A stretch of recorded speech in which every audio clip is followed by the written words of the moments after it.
तो कहानी के शुरू में हम 1050 का वक्त देखते हैं जहां कुछ वाइकिंग्स तकरीबन अपने 20 बहरी जहाजों के साथ एक जगह पर जाते हैं। यहाँ आकर उन्होंने बहुत सारे लोगों से लड़ाई की और एक खुफिया जगह जहाँ खजाना सोना चांदी है उसके बारे में पूछा। अब उन लोगों ने इन लुटेरों को उस जगह के बारे में बता तो दिया, साथ ये भी कहा कि उस जगह पर मत जाओ वरना बहुत बुरा होगा। पर इन लुटेरों ने उन लोगों की बात नहीं मानी और उस खुफिया जगह पर चले गए। लेकिन वहाँ इन्हें कोई सोना चांदी खजाना तो नहीं मिला, बस एक वुल्फ यानी भेड़िए का छोटा सा बच्चा मिला, जिसके बाद वो उस भेड़िए को अपने जहाज में साथ ले गए। फिर हम 1000 साल के बाद का वक्त देखते हैं जहाँ एक छोटे से टाउन में इसी कहानी की मेन कैरेक्टर जिसका नाम थैली था वो अपनी फैमिली के साथ रहती थी। तभी थैली के पास उसके दोस्त का मैसेज आता है जो उसे अपने साथ पार्टी में चलने का कह रहा था। अब वो अपना बैग लेकर और अपने डैड की नजरों से बचते हुए वहाँ से निकलने लगती है। वो उन्हें सिर्फ ये कहती है कि रात को मैं घर लेट आऊंगी। अब यही पार्टी में एक लड़की जो टाउन के मेयर की बेटी थी उसे इस बात से जलन हो रही थी कि थैली और उसका दोस्त आपस में इतने करीब है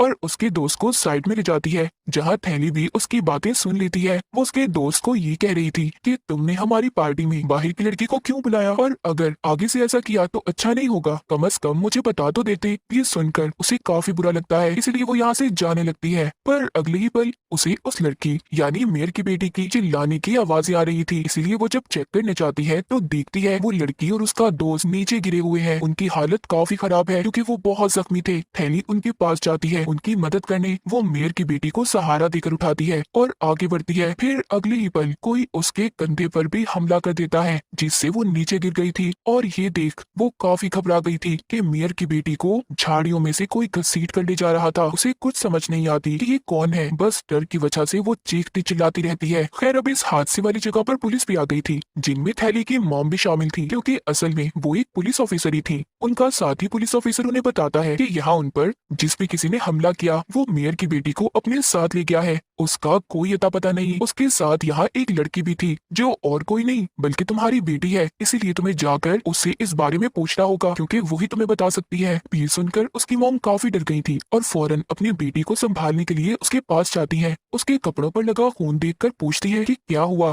क्या तुम्हें कहीं चोट लगी है? जिस पर वो कहती है नहीं मॉम, ये मेरा खून नहीं मेयर की बेटी का है जो मेरे ऊपर तब लग गया जब मैं उसे संभाल रही थी, बस हल्की सी चोट लगी है मेरे कंधे पर। फिर तलाशी लेने पर इन्हें वहाँ मेयर की बेटी का फोन मिलता है, साथ ही पेड़ पर थैली की मॉम को एक बड़ा सा नाखून भी मिल जाता है जो किसी खतरनाक जंगली जानवर का लग रहा था। अब कुछ देर के बाद थैली की आँख खुल जाती है जहाँ वो अपने सामने अपनी मॉम को पाती है। वो थैली से पूछ रही थी कि अब बताओ मुझे कल रात तुम्हारे साथ क्या हुआ था। तो अब यहाँ वो धीरे धीरे अपनी मॉम को सारी बात बता देती है। अचानक मेयर की बेटी की चिल्लाने की आवाज आई और जब मैं वहाँ गई तो दोनों ही जख्मी थे, पर मुझे खुद भी समझ नहीं आई कि उन पर हमला किसने किया क्योंकि वहाँ अंधेरा काफी था तो मैं नहीं देख पाई। यहाँ हम एक बड़ी अजीब चीज देखते हैं कि थैली की दोनों आंखों का रंग भी अब बदल गया था, मतलब एक आंख का रंग कोई और दूसरी आंख का रंग कोई और था। फिर इसके बाद पुलिस ऑफिसर उन सारे बच्चों के बयान लेते हैं जो कल रात उस पार्टी में आए थे, पर उन्हें बच्चों से खास जानकारी नहीं मिलती और तो और मेयर की बेटी की लाश भी उन्हें नहीं मिली थी। रात को थैली की मॉम उस नाखून के बारे में सर्च कर रही थी जो उन्हें जंगल में पेड़ से मिला था, जहाँ वो नाखून भेड़िए के नाखून से मैच हो जाता है। इसीलिए वो कॉल करके अपने साथी पुलिस ऑफिसर को कहती है कि ये नाखून भेड़िए का है।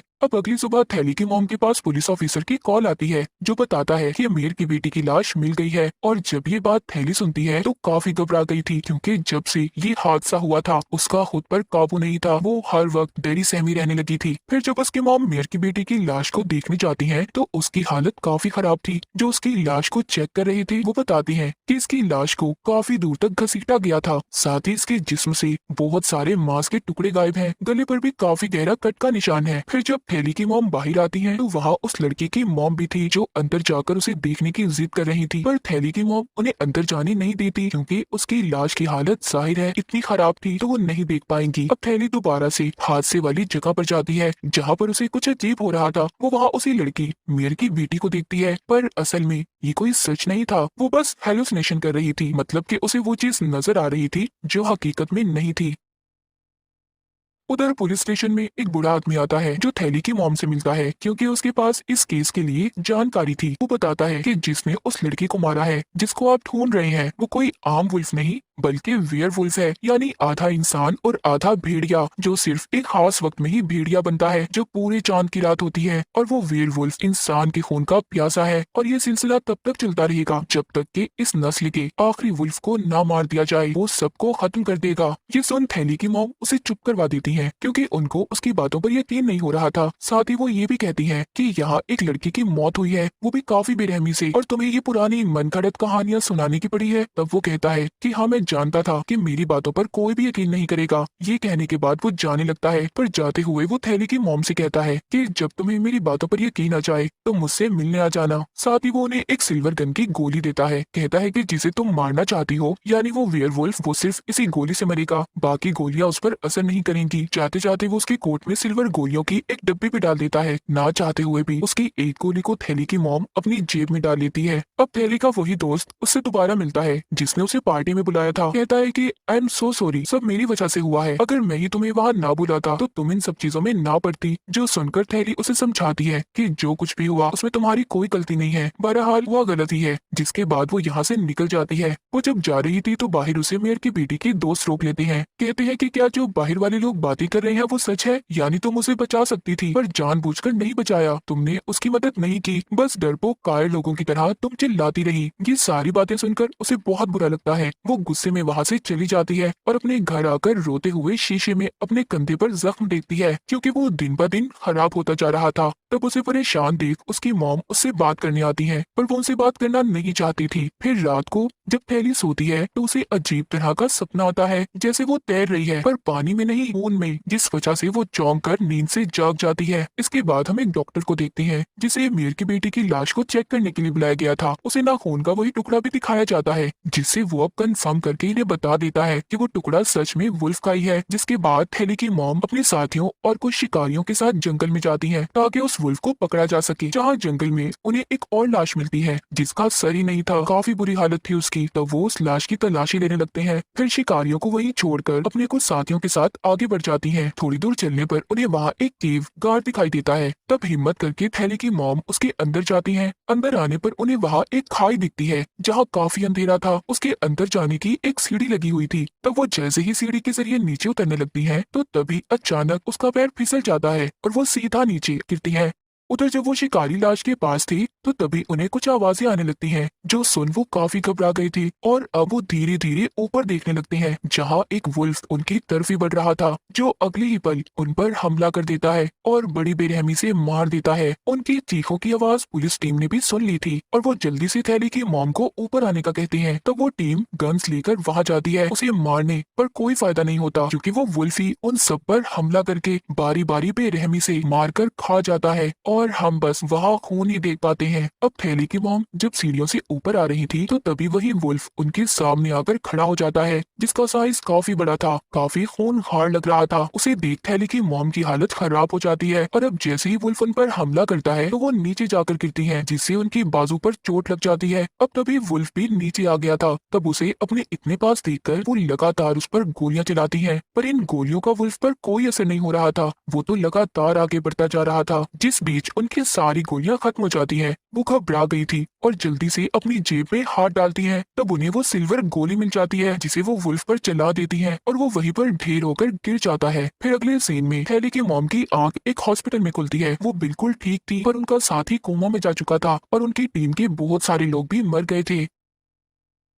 उधर कॉलेज में थैली के साथ अजीबोगरीब हो रहा था, जैसे कि उसे हल्की से हल्की बारीक आवाज भी सुनाई दे रही थी, जिससे वो काफी तंग आ गई थी। इसीलिए वो वॉशरूम में चली जाती है जहां उसे मेयर की बेटी दिखती है जो रो रही थी। ये देख थैली अब और परेशान हो गई थी क्योंकि उसकी हेलुसिनेशंस बढ़ती ही जा रही थी। रात को भी जब वो सो रही थी तो अचानक नींद में चलने लगती है, जिस बीच उसकी छोटी बहन की आंख भी खुल जाती है और वो थैली को एक पेड़ के पास खड़ा हुआ देखती है। फिर उसका हाथ पकड़कर वापिस उसको कमरे में ले आती है। तब तक थैली को भी होश आ गई थी तो उसकी बहन कहती है कि मैं हमेशा तुम्हारा ख्याल रखूंगी। तब वो उसे कहती है कि मेरी तबीयत ठीक नहीं, बहुत नींद आ रही है, ऐसा लग रहा है कि जैसे मैं महीनों से नहीं सोई। इतना कहकर वो वहीं पर सो जाती है। उधर डॉक्टर वुल्फ की लाश को चेक कर रहा था, जिससे उसे बहुत सारी जानकारी मिलती है और वो थैली की मॉम को बताता है कि जितनी भी गोलियां आपने उस वुल्फ को मारी है उनसे उसका कुछ भी नहीं हुआ। एक सिर्फ गोली ऐसी है जिससे उसकी मौत हुई और वो गोली थी सिल्वर की गोली। अब ये गोली वही थी जो बूढ़े आदमी ने थैली की मॉम को दी थी। ये गोली इतनी मजबूत थी थी कि वुल्फ के जिस्म में काफी बड़ा छेद बना दिया था। ये सारी बातें सुनकर वो काफी हैरान रह जाती है और फौरन उस डॉक्टर के साथ उस बुढ़े आदमी से मिलने जाती है और उसे सब कुछ बताने का कहती है। तब वो बताता है कि जिस वुल्फ को तुमने मारा है मैं उसे पिछले काफी अरसे से ढूंढ रहा हूँ। ये एक काफी पुराने वक्त का वुल्फ है। असल में इंसानों ने जानवरों की शक्तियों को पाने के लिए इंसानों पर एक्सपेरिमेंट तजुर्बे किए थे, जिनका नतीजा ये निकला। मतलब वो सारे इंसान वेयरवुल्फ बन गए और ये सिलसिला तब तक चलता रहेगा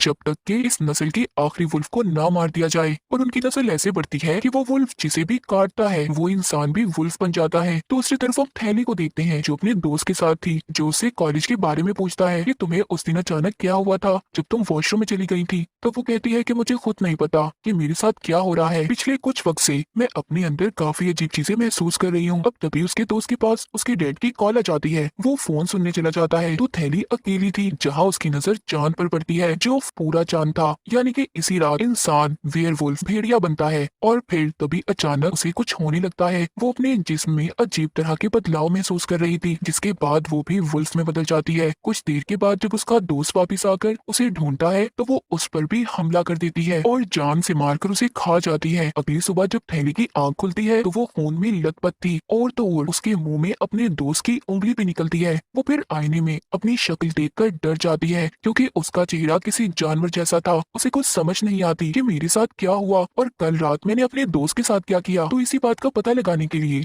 अब वो अपना मुंह ढककर हादसे वाली जगह पर जाती है। वो देखती है कि उसका दोस्त अब मर चुका था। ये देखकर उसे दुख तो होता है, पर अब वो ये फैसला करती है कि मुझे इन सब लोगों से दूर चले जाना चाहिए। इस हालत में वो अपनी फैमिली के साथ भी नहीं रह सकती। तो इसीलिए जैसे ही रात होती है वो एक बस में चढ़ जाती है। बस में बहुत सारे लोग थे, लेकिन मुसीबत देखते ही देखते अब वो पूरी तरह वुल्फ में बदल जाती है। उसकी डरावनी आवाजें सुनकर हर कोई उसे देखने आता है। तब वो बहुत सारे लोगों पर हमला करके बड़ी ही बेरहमी से उन्हें मार देती है, जिससे गाड़ी का भी एक्सीडेंट हो जाता है। फिर इस बारे में जैसे ही उसकी मॉम को खबर मिलती है तो वो डॉक्टर के साथ फौरन उस बस में चली जाती है छानबीन करने के लिए, जिस दौरान उन्हें वहाँ थैली का लॉकेट मिल जाता है, जिससे वो समझ गई थी कि ये नया वुल्फ कोई और नहीं बल्कि उनकी अपनी बेटी थैली है। वो इस बारे में डॉक्टर को भी बता देती है और कहती है कि हमें जल्द ही उसे ढूंढना होगा।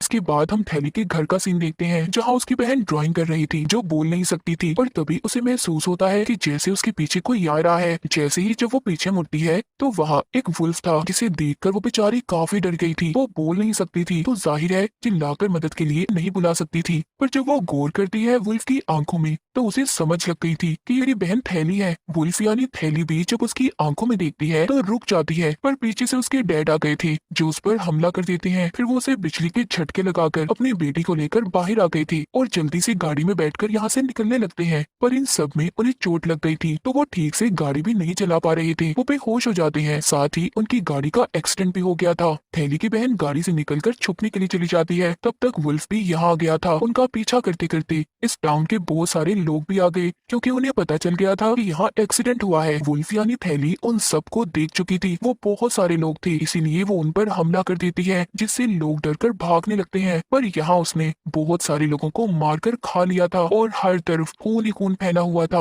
अब तभी इधर थैली की बहन आ जाती है क्योंकि उसे अपनी बहन को ऐसे देखकर काफी दुख हो रहा था। वो उससे बात करने के लिए उसके पास जाने लगती है। वुल्फ यानी थैली के बिल्कुल सामने खड़ी होकर इशारों से वो कहती है कि मैं हमेशा तुम्हारे साथ रहकर तुम्हारा ख्याल रखूंगी। पर इतनी ही देर में उसकी मॉम और डॉक्टर भी यहाँ पर आ गए थे। मौका देखते ही वो वुल्फ पर तीर का शूट करते हैं, जिससे वो मरती तो नहीं पर जख्मी हो गई थी। और इस चीज का फायदा उठाकर ये लोग एक स्टोर में जाकर छुप जाते हैं और कुछ ही देर में हर तरफ खामोशी हो गई थी। पर तभी अचानक गाड़ी की तेज रोशनी आती है, जिसमें दरअसल वो बूढ़ा आदमी था जो उस वुल्फ को मारने के लिए वो गाड़ी से उस पर हमला करता है। उसे ठोक कर वो गाड़ी स्टोर के अंदर घुसा देता है, जिससे उसे खुद को भी काफी चोट लगती है। वो जख्मी होकर वहीं पर गिर गया था और तब तक यहाँ वुल्फ भी आ गई थी जो उसे भी मार देती है और फिर अपनी मॉम पर हमला करती है। वो खुद को बचाने के लिए काफी कोशिश कर रही थी। डॉक्टर भी उसकी मदद नहीं कर पाता क्योंकि वो चीजों के नीचे दबा हुआ था और उसके हाथ में लकड़ी का टुकड़ा लगा हुआ था, जिससे उसे तकलीफ हो रही थी। इस दर्द की वजह से वो अपने पास पड़ा हुआ इंजेक्शन भी नहीं उठा पा रहा था। अब ये सब कुछ थैली की बहन भी देख रही थी, तो हिम्मत करके वो वहीं बाहर आती है और वो इंजेक्शन वेयरवुल्फ यानी थैली को लगा देती है, जिससे वो वहीं गिरकर बेहोश हो गई थी। सीन इधर ही कट हो जाता है। इसके बाद हम थैली की मॉम को देखते हैं, जहाँ वो अपनी बेटी जो वुल्फ बनी हुई थी बेहोश थी उसके सामने रो रही थी कि मैंने तुम्हारा ख्याल नहीं रखा। वो उससे माफी मांगती है, फिर वो खुद को संभालती है और सोचने लगती है कि मैं इसे ऐसे भी नहीं छोड़ सकती, ये लोगों के लिए बहुत बड़ा खतरा है और ना ही इसे अपने हाथों से मार सकती हूँ। वो फिर सिल्वर गोली को उठा गन में डालकर उसके पास करती है, पर यहाँ हम ये नहीं देख पाती कि उसने अपनी बेटी को मारा था या नहीं। जिसके बाद अगले सीन में वो एक सिल्वर गोली को थैली की तस्वीर के सामने रखती है, जिसका मतलब था कि उन्होंने थैली को गोली नहीं मारी थी। ये कहानी इधर ही खत्म हो जाती है।